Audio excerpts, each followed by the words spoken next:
ਅਗਲੀ ਖਬਰ ਦੇ ਵੱਲ ਵਧੀਏ ਮਿੰਟ ਜੀ ਤੇ ਗੱਲ ਕਰੀਏ ਐਸਆਈਟੀ ਦੀ। ਐਸਆਈਟੀ ਨੇ ਜ਼ਿਲ੍ਹਾ ਅਦਾਲਤ ਨੂੰ ਹੁਣ ਸੀਲਬੰਦ ਸਟੇਟਸ ਰਿਪੋਰਟ ਸੌਂਪ ਦਿੱਤੀ ਹੈ ਜੀ।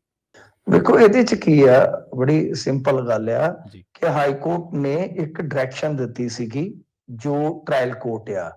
ਟ੍ਰਾਇਲ ਕੋਰਟ ਕਿੱਥੇ ਆ ਗਈ? ਫਰੀਦਕੋਟ ਦੇ ਵਿੱਚ।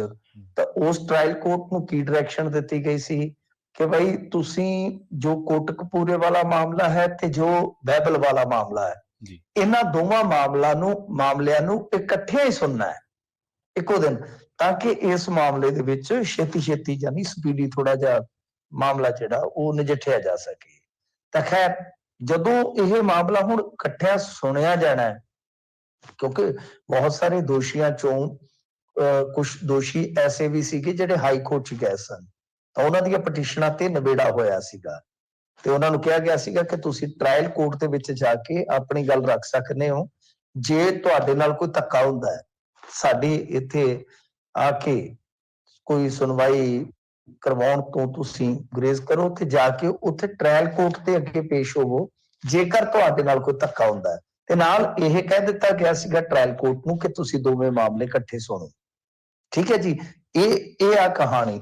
ਹੁਣ ਗੱਲ ਇਹ ਆ ਕਿ ਜਿਹੜੀ ਐਸਆਈਟੀ ਜਾਂਚ ਪੜਤਾਲ ਦੇ ਵਿੱਚ ਲੱਗੀ ਹੋਈ ਆ, ਉਹਦੇ ਤੋਂ ਮੰਗੀ ਜਾਣੀ ਸੀ ਕਿ ਸਟੇਟਸ ਰਿਪੋਰਟ। ਸਟੇਟਸ ਰਿਪੋਰਟ ਦਾ ਮਤਲਬ ਸਿੱਧਾ ਹੁੰਦਾ ਹੈ ਕਿ ਤੁਹਾਡੀ ਇਨਵੈਸਟੀਗੇਸ਼ਨ ਦਾ ਸਟੇਟਸ ਕੀ ਹੈ, ਉਹ ਕਿੱਥੋਂ ਤੱਕ ਪਹੁੰਚੀ ਹੈ। ਤਾਂ ਇਹਨਾਂ ਨੇ ਹੁਣ ਸਟੇਟਸ ਰਿਪੋਰਟ ਦਾਖਲ ਕਰ ਦਿੱਤੀ ਹੈ।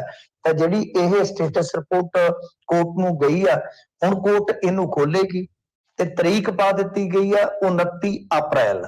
ਮਤਲਬ ਕਿ ਇਹਨਾਂ ਪਟੀਸ਼ਨਾਂ ਦਾ ਜਿਹੜਾ ਨਿਬੇੜਾ ਹਾਈ ਕੋਰਟ ਚ ਹੋਇਆ, ਉਸ ਤੋਂ ਬਾਅਦ ਡਾਇਰੈਕਸ਼ਨ ਹੋਈ। ਡਾਇਰੈਕਸ਼ਨ ਤੋਂ ਬਾਅਦ ਜੋ ਸਟੇਟਸ ਰਿਪੋਰਟ ਦੇਣੀ ਸੀਗੀ ਐਸਆਈਟੀ ਨੇ, ਉਹ ਦੇ ਦਿੱਤੀ ਹੈ। ਤਾਂ ਹੁਣ ਤਰੀਕ ਪੈ ਗਈ ਕਿੰਨੀ, ਜਿੰਨੀ ਮੈਂ ਦੱਸੀ ਹੈ 29 ਅਪ੍ਰੈਲ। ਮਤਲਬ ਕਿ ਮੰਨ ਕੇ ਚਲੋ ਕਿ ਹੁਣ ਇਹ ਕੇਸ ਜਿਹੜਾ 5ਵੇਂ ਮਹੀਨੇ ਚ ਜਾ ਕੇ ਇੱਕ ਤਰ੍ਹਾਂ ਨਾਲ ਖੁੱਲੇਗਾ ਫੇਰ।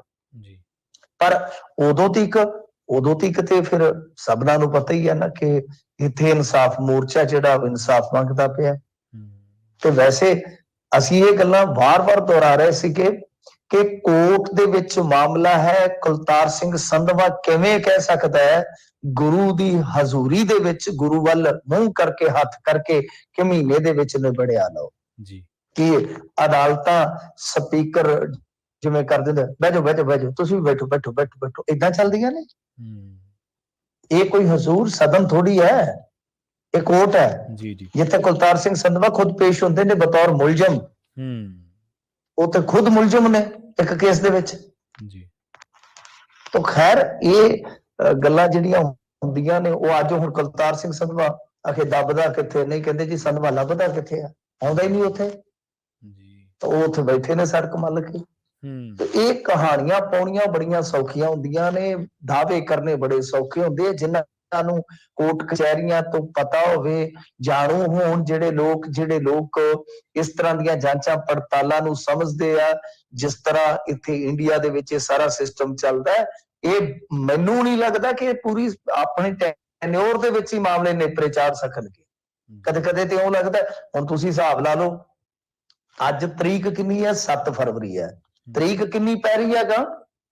29 ਅਪ੍ਰੈਲ ਜੀ। ਤਾਂ ਕੇਸ ਹਾਲੇ ਤੁਰਨਾ ਹੈ, ਹਾਲੇ ਤਾਂ ਜਾਂਚਾਂ ਪੜਤਾਲਾਂ ਦੀਆਂ ਸਟੇਟਸ ਰਿਪੋਰਟਾਂ ਹੀ ਜਾ ਰਹੀਆਂ ਨੇ।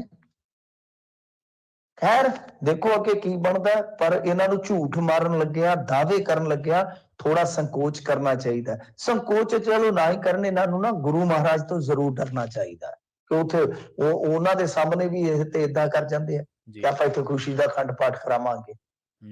ਹੁਣ ਜਾ ਕੇ ਇੱਕ ਵਾਰੀ ਬੈਠੋ ਤੇ ਸਹੀ 10 ਮਿੰਟ ਉਹਨਾਂ ਦੇ ਵਿੱਚ। ਜੀ ਬਿਲਕੁਲ।